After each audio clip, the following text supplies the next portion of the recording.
Yesterday, your feeder was full of birds. Cardinals on the fence. Chickadees darting in and out. Finches crowding the perch. And then suddenly, they stopped coming. The seed is still there. The water hasn't changed. Your yard looks exactly the same. So what happened? Here's the part most people never realize. Birds almost never leave randomly. When birds abandon a yard, it's usually because something in that space started feeling unsafe, unnatural, or unreliable.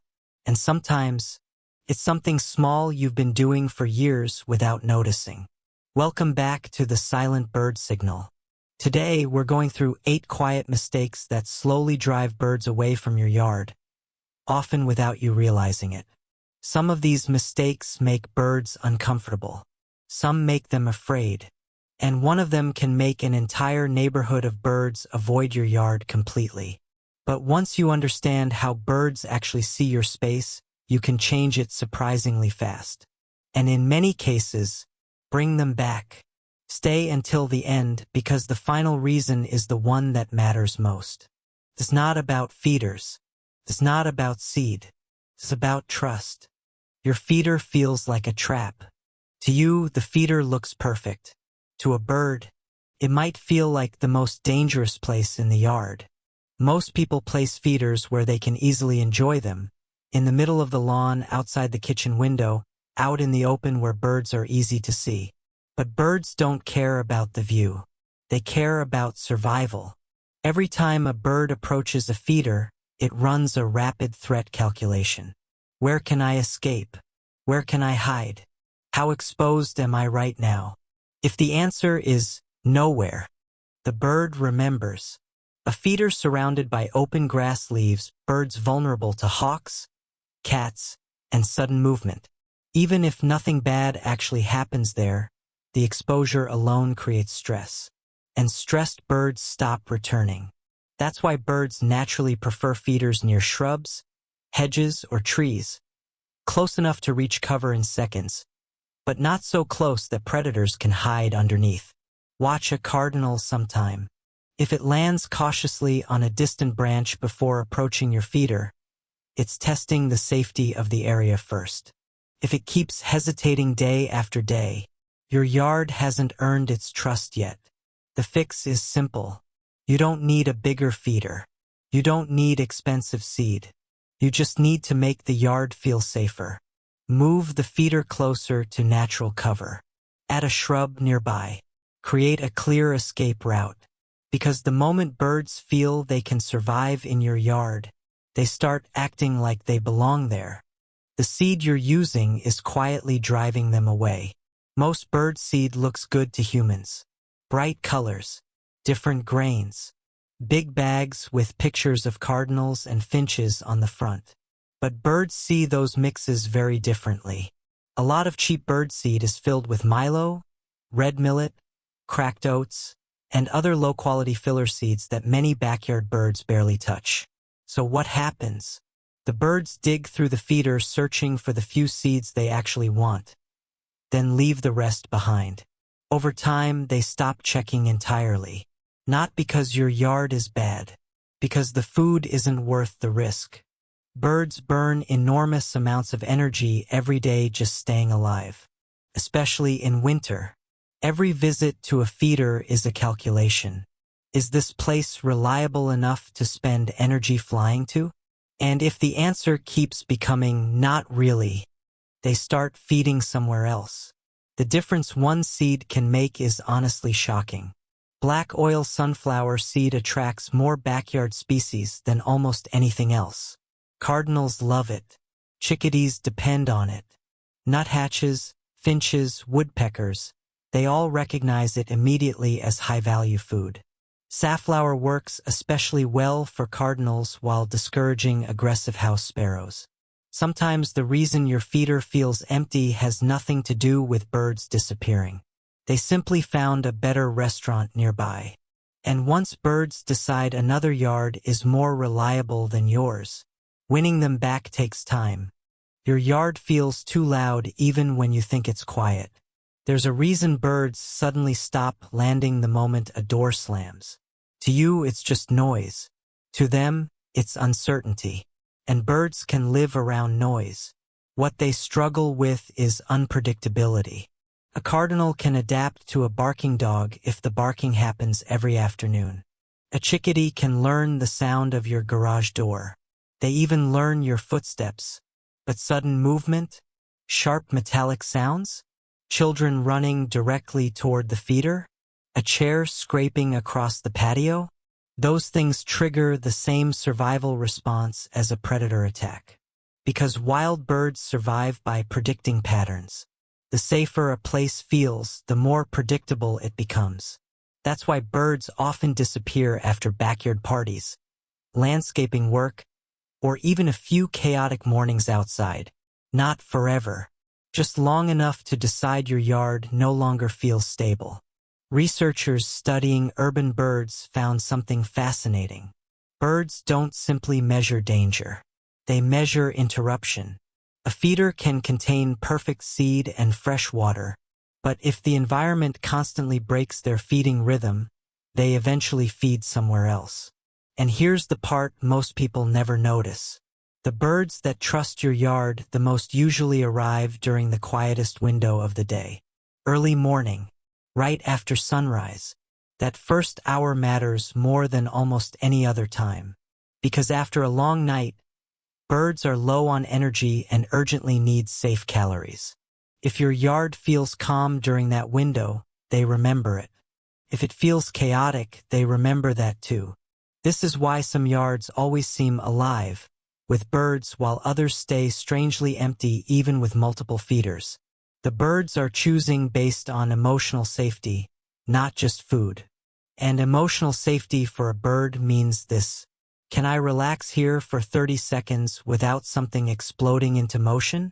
If the answer becomes yes often enough, they stop treating your yard like a stopover and start treating it like home. Your yard is too perfect. This one surprises almost everyone. Because the cleaner your yard looks to humans, the less useful it usually is to birds. Perfectly trimmed lawn. No leaves. No dead branches. No messy corners. No overgrown shrubs. To people, that looks cared for. To a bird, it looks empty. Dead leaves are not garbage. They are hiding places for beetles, spiders, larvae, and insects that birds depend on constantly, especially during nesting season. A single layer of leaves under a shrub can contain hundreds of tiny food sources. Remove the leaves and you remove the ecosystem. The same thing happens with dead wood. Most people cut down old branches immediately because they look ugly or unsafe. But woodpeckers search those branches for insects. Nuthatches hide seeds inside the bark. Chickadees use loose bark fibers for nesting material. What humans call mess, birds call survival. And the safest yards almost always share one thing: layers, low cover, mid-level shrubs, tall trees, hidden corners. Birds hate exposure. A wide open yard forces them to stay visible from every angle, especially from hawks overhead. That's why birds often move faster through manicured suburban lawns but linger inside older, slightly untidy gardens. The second yard feels alive. Not decorative. Alive. Researchers who study backyard habitats found that even small, wild zones dramatically increase bird activity. One brush pile in a corner. One unmowed patch near a fence. One dense shrub birds can vanish into instantly. That's often enough. And once birds realize your yard contains shelter instead of just seed, they stop visiting only when they're hungry. They begin staying because the space itself feels safe. Birds can smell predators even when you can't. Most people think birds leave because they see danger. But often, they leave because they smell it. A cat walking through your yard for 30 seconds can change bird behavior for hours. Even if the cat never catches anything. Even if you never see it happen. Because birds constantly scan for what researchers call predator cues. Tiny signals that tell them a place may no longer be safe. The smell of a cat. fresh paw prints in soft dirt, movement beneath shrubs, even feathers left behind after an attack. To birds, these are warnings. And once a yard becomes associated with predator activity, feeding patterns change almost immediately. The quietest disappearance usually happens first. Small birds stop lingering. Then they stop landing together. Then the feeder goes silent for long stretches of the day. Most people assume the birds moved on, but often they're simply watching from farther away, waiting to see if the danger returns. This is especially true with outdoor cats. Studies estimate that free-ranging domestic cats kill billions of birds every year in North America alone. But direct kills are only part of the damage. Fear changes behavior. A frightened bird feeds less efficiently, spends more time scanning, burns more energy, avoids exposed areas. Eventually, safer yards win. And here's the strange part. Birds remember dangerous places for a very long time, long after the predator disappears. That's why some feeders never fully recover after repeated predator encounters. The birds learned something there, and wild animals rarely forget lessons connected to survival. The safest bird yards are not the ones with the most feeders. They're the ones where birds feel unwatched. Your water matters more than your feeder. Most people think birds come for seed, but in many yards, water is the real reason they stay, especially moving water. A bird can find food in dozens of places: seeds, berries, insects, neighboring feeders. But clean water is harder to find than most people realize. And birds don't only use water for drinking. They use it to survive. A bird that cannot bathe regularly loses feather alignment over time. That affects insulation, flight control, even protection from rain and cold nights. So when birds discover reliable clean water, they remember the location quickly. This is why a simple bird bath sometimes attracts species you've never seen before, even before they touch the feeder. But there's an important detail most people miss. Still water becomes invisible. Moving water becomes irresistible. Tiny dripper, a small ripple, even the sound of soft splashing. Birds detect that from surprisingly far away. Researchers studying backyard habitats found that moving water consistently increases both bird visits and species diversity. Because to a bird flying overhead, moving water signals life, safety, freshness.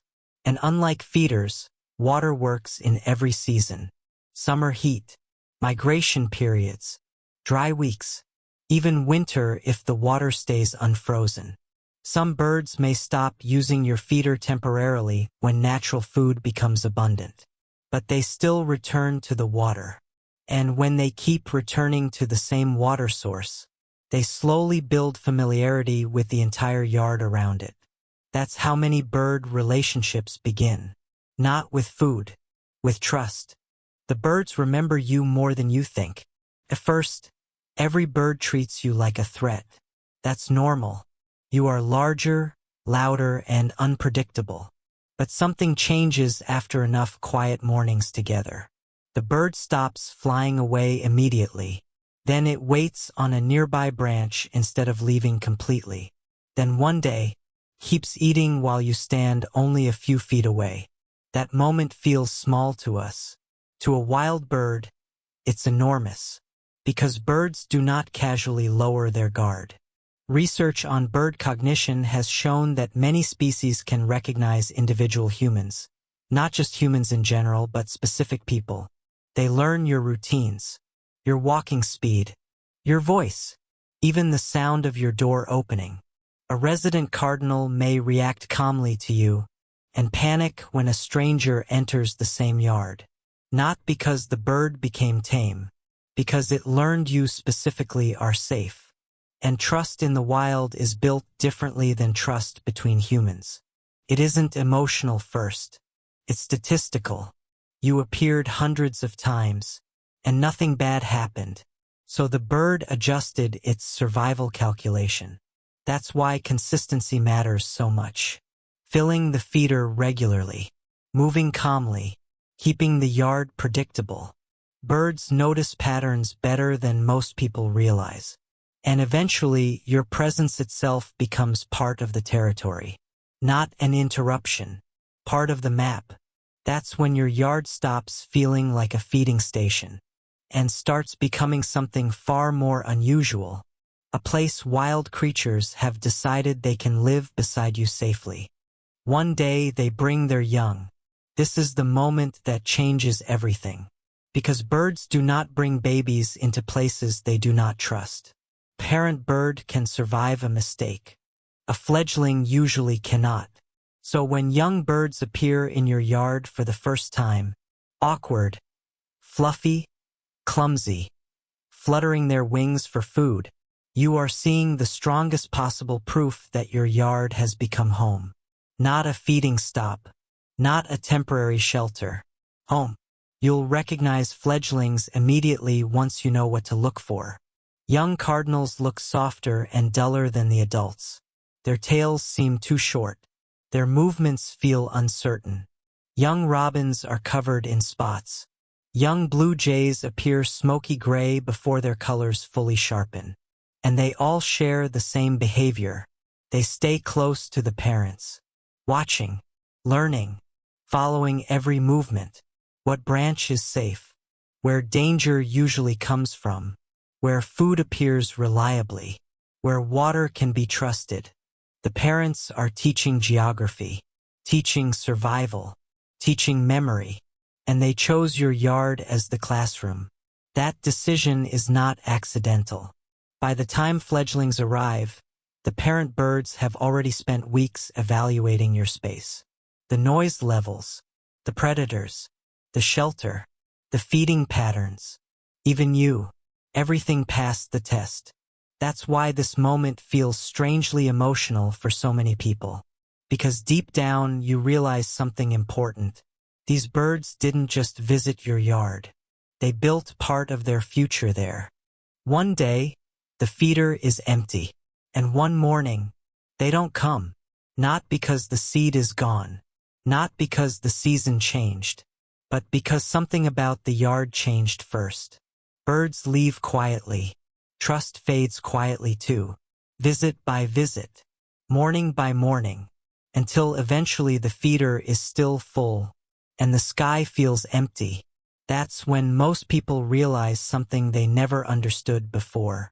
They were never just feeding birds. They were being trusted by them. The birds in your yard are not random. Out of every tree, every roofline, every backyard around them, they chose yours. They chose your water, your routines, your silence, your safety. And once you understand that, you never look at a small bird the same way again. If you've ever recognized a familiar bird returning to your yard day after day, tell me in the comments. And if this video changed the way you see the birds around your home, subscribe to the Silent Bird Signal for more stories most people never notice.